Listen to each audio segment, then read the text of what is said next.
Depuis sa cellule, le général à la retraite Ali Guediri a adressé une lettre à l'opinion publique, aux défenseurs des droits de l'homme ainsi qu'aux hommes de loi.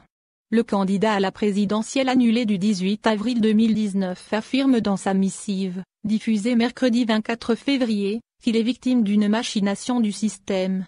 Ainsi, 2 jours après la décision de la chambre d'accusation de la Cour d'Alger de renvoyer l'affaire Ali Guediri devant le criminel de première instance, et son refus de le libérer, le général à la retraite explique les raisons de son incarcération.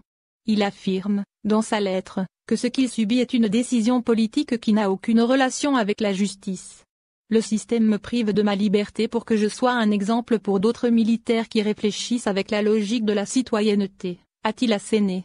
La justice a libéré ceux qui ont été accusés d'atteinte au moral de l'armée. S'adressant à l'opinion publique, Ali Guediri déclare que ceux qui affirment qu'il n'y a pas de prisonniers politiques en Algérie sont des menteurs. Ceux qui veulent des preuves, mon affaire est la meilleure preuve pour ce que j'avance.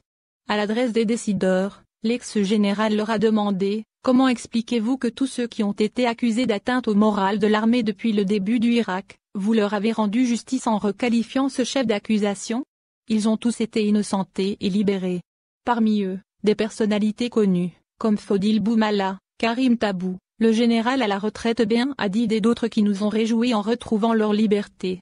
Ali Guediri affirmait qu'il tient à la logique de la citoyenneté et non à celle du système.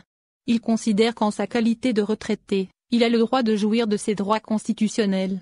Le général à la retraite ajoute qu'il est de son devoir de s'exprimer selon ses convictions sur ses désaccords en tout ce qui touche le pays et les citoyens. Ali Guediri conclut qu'il croit qu'on ne peut parler de démocratie sans liberté individuelle, collective et une justice juste. Il rappelle que ses fondamentaux sont ceux de la Deuxième République qu'il comptait mettre en œuvre selon son programme électoral.